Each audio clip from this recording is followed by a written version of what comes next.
Last week I did a video talking about super polymerization in the current Yu-Gi-Oh! Metagame. It just went to 3 copies per deck in the TCG, and a lot of people are looking to pick up the card as well as targets to summon from their extra deck. In today's video, I want to talk about the past targets that people summon, the present targets that people are currently summoned, as well as some future potential cards that super polymerization just happens to have a lot of synergy with. Super polymerization is an awesome card. I highly recommend checking out that video from last week if you want to hear more about it. But in today's video, we're mostly just focusing not on how good Super Poly is. I think you guys probably already know that, but we're more so just looking at the cards that it can summon. The big benefit of Super Poly, if you didn't know, is that you can use monsters on either side of the field, which helps you break some boards. In today's video, we're going to be covering a lot of different monsters that you can summon from the extra deck using Super Polymerization, and Super Poly is just a good card to own if you don't have 3 copies already. As always, if you'd like to purchase any of the cards that I'm talking about in today's video, please use my link to tcgplayer.com, which is in the description below. A portion of all the sales that happen after someone used that link go right back into my channel, so I really appreciate all the support you guys have been giving me by buying your cards using that link. The first competitive strategy that truly took advantage of Super Polymerization was the Hero Beat Stun deck, and why they used Super Polymerization was because there were so many cool elemental hero cards that you could summon from your extra deck as long as there was a specific attribute on the board. For every single attribute in the game you can think of, water, fire, earth, all of those things, you could summon a corresponding elemental hero fusion monster from your extra deck, which meant that Super Poly could basically take out any one monster on the field. Where this became very good was in 2012 when people were starting to play Dino Rabbit decks and they were ending on a Valzar or Dulka, and those cards are pretty difficult for a lot of strategies to out, but in the hero deck you could just summon a Stratos or summon an Alias and then use Super Polymerization to take those cards out and summon Nova Master from your extra deck. This was basically the first instance of Super Polymerization consistently seen play in a competitive deck. While Super Polymerization did appear in some rogue decks for the next 2 years, it wouldn't be until late 2014 when we really saw it at the forefront of competition once again. Patrick Hoban made huge waves with his YCS Toronto first place deck using Shaddolls, and one of the crazy things that he did was main deck 3 copies of Super Polymerization, and it was an extremely good meta call because at that time the 3 top decks were Shaddolls, Burning Abyss, and Stellar Knights, all 3 of which use lots of light and dark monsters, and in the Shaddol deck you could use Super Polymerization to summon Construct or Winda, and that was so effective against the current meta. And while it wasn't the case in every single matchup, at least in the mirror match, if your opponent had a Shaddol monster and then a light or dark monster on the field, you could use Super Polymerization to take out 2 cards on their side of the field.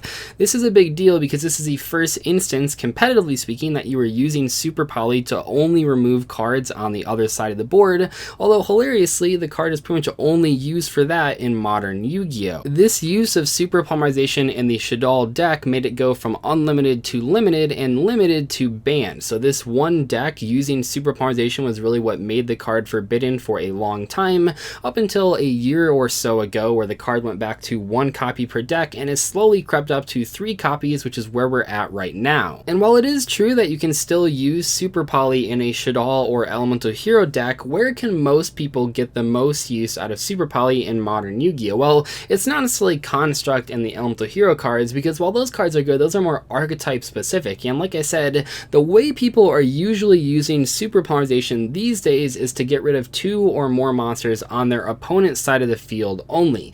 One of the best cards for this originally was Predaplant Dragostapelia, which was very effective against the more pure version of Thunder Dragons. This card's fusion summoning requirements are 1 fusion monster plus 1 dark monster, and that's really darn effective because the most common opening for a Thunder Dragon deck, the pure version, was multiple copies of Thunder Dragon Colossus and 1 copy of Thunder Dragon Titan. What you could do is you could use Super Poly to take out 2 Colossus or a Colossus and a Titan. That was a pretty big deal. What also makes this card cool is that it does negate a sort of activated effect of an opponent's monster, and that is sort of an extra benefit that many of these other targets don't actually have. In most cases, you're just using these cards because of their summoning requirements, so when they have an upgraded ability like this one, that is a huge upside. However, as more and more people went away from pure Thunder Dragons and switched to the more Danger Chaos Thunder Dragon build, that card didn't really get played anymore. Nowadays, when you look at people's extra decks that they're playing Super Poly, the most common choice is going to be Starving Venom Fusion Dragon. This thing just takes any 2 dark monsters monsters on the field, and it also has a pretty neat effect that can give it some attack points and also can blow up cards on the field when it's destroyed. Overall, it's a pretty neat effect, but the most important thing is that it just takes 2 darks, not just a dark and a fusion. Oftentimes they have 1 Colossus and maybe 1 Zombie Stein and maybe 1 Hot Red Dragon Archfiend, so while in some cases, if you want to, you can use Super Poly to get rid of Colossus and an extra dark monster, sometimes you don't care about the Colossus. Like if your hand doesn't have any search cards, maybe you don't mind leaving that card on the field, which means that you can summon the Starving Venom Fusion Dragon by getting rid of the Zombie Stein and the Hot Red Dragon Archfiend, which are 2 negations that now you don't have to deal with. Starving Venom Fusion Dragon also does have that Dark Hole effect, so if your opponent does manage to kill it eventually, you can just blow up the board again. And you might be saying to yourself, well, wait a second, Doug, this card doesn't seem that much better than Dragostapelia against Thunder Dragons, and you are correct, but the big deal here is that if you only have room for 1 Super Poly target, it's going to be Starving Venom Fusion Dragon. And the reason is that while the Dragostapelia is good against a deck like Thunder Dragons that actually is playing a fusion monster that just so happens to sometimes be a dark monster, if your opponent isn't playing fusion monsters but is playing dark monsters, you're going to want that Starving Venom Fusion Dragon in your extra deck. For example, a very popular deck right now besides Thunder Dragons that ends on dark monsters is Orcus, and they usually don't end their turn with a fusion monster, which means the Starving Venom Fusion Dragon is very crucial. When you can play against any deck using dark monsters and you know that you have a powerful card like Super Poly, there's no reason not to try to play Starving Venom Fusion Dragon instead of the Dragostapelia.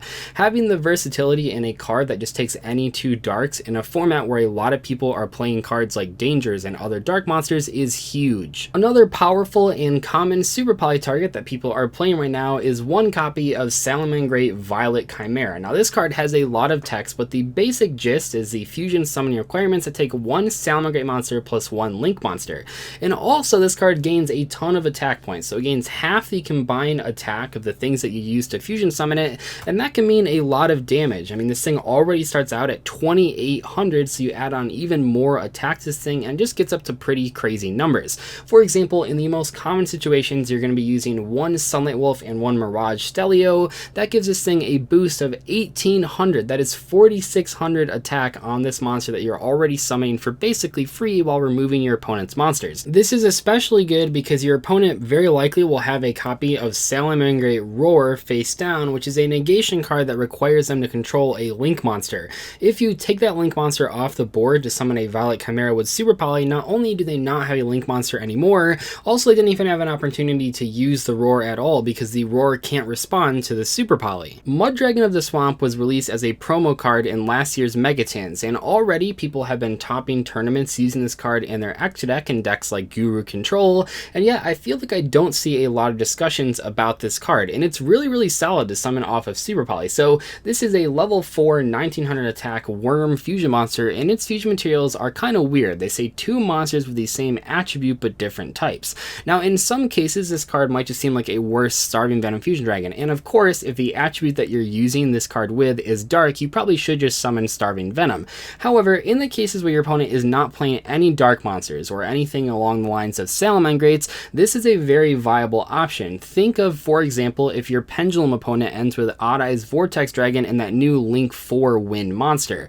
In that case, they have a Fairy Wind and a Dragon Wind on the field, and if you don't get rid of those cards fast, they're going to negate a lot of the stuff that you're trying to actually use, so Super Polymerization in combination with MUDRAGON of the Swamp is a very effective piece of removal. More importantly though, when you have MUDRAGON of the Swamp in your extra deck, it gives you more opportunities to use Super Poly against rogue decks that you wouldn't normally expect it to. I can't just list every single rogue deck that this card is good against, Pendulums are one of them, but just in general, having the option in there for when you notice a matchup where your opponent has a lot of cards using the same attributes but different types is really cool because it gives you sort of this extra piece of removal that you might not normally have unless you played MUDRAGON of the Swamp in your extra deck. The World Chalice Guard Dragon Fusion Monster is a card I've talked about a few times, and even though I personally don't think now is the best time to be playing this card, it's already been in some extra decks that have been topping tournaments. The big benefit of this card is that it's pretty generic. It just takes any 3 Link monsters, and that makes Super Poly a pretty crazy piece of removal. I mean, don't get me wrong, getting rid of 2 of your opponent's monsters for Super Poly and summoning a big monster in return is always a good play if you can do it, but actually removing 3 of their monsters is just absolutely insane, especially if there's a deck out there summoning a lot of Link monsters on the first turn. Like I said earlier, I don't think that right now is necessarily the best time to be playing this card, but it already has seen some success, so definitely pick up your copies if you don't have them. I believe that it's a rare, so it's not that hard to pick up. And lastly, I want to talk about some cards that can only be played in specific archetypes, so they're not as generic, not as important to discuss, but they're still very powerful. So if you were playing Invoked, that's sort of like the ways that Elemental Heroes were using Super Poly back in the day, because Invoked has a different extra deck monster for every attribute, but more importantly, the Invoked deck also has Invoked ELYSIUM, which takes one Invoked monster plus one monster that was special summoned from the extra deck, and also has an insane effect that says once per turn during either player's turn, you can target one Invoked monster you control or in your graveyard, banish it and all monsters your opponent controls with the same attribute as that monster. Absolutely insane against certain strategies, especially considering the Invoked deck is going to play a lot of different attributes. And also, if you didn't notice, you can actually banish this card itself because this thing is treated as all attributes while on the field. If there was an award for the best card that you can summon off of Super Polymerization that everyone isn't talking about, it would have to go to Metalfoes Crimson Knight. Admittedly, the only reason I even know this card exists is because I got absolutely destroyed by this in the YouTuber Championship Round 1.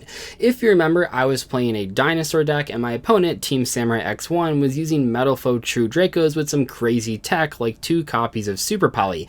Now that seemed kind of strange to me because I mean you have some cards you can summon, but boy when he hit me with that Super Poly to take out 2 of my monsters to summon this thing, I just lost my mind. It was insane. So this thing takes one Metalfoes monster plus 2 monsters with 3,000 or less attack, pretty much making it the most generic, besides the Metalfoes part, fusion monster on this entire list. Almost every monster that's played in competitive Yu-Gi-Oh! Has 3,000 or less attack. You could even use something like Borolo Dragon or Boral Sword Dragon or Mech Knight Avermax, those really big Link 4 monsters that people usually don't think are going to get removed from the field.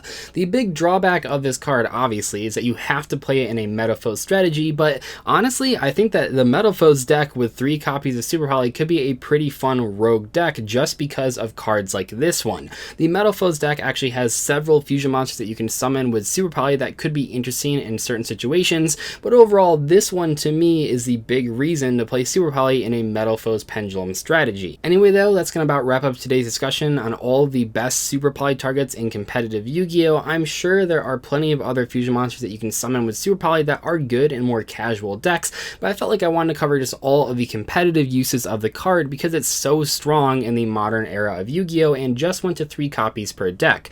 Like I said at the beginning, if you'd like to purchase any of the cards that I talked about in today's video, please use my link to tcgplayer.com, which is in the description below. Anyway, I'll see you guys later. Thank you so much for watching. Goodbye.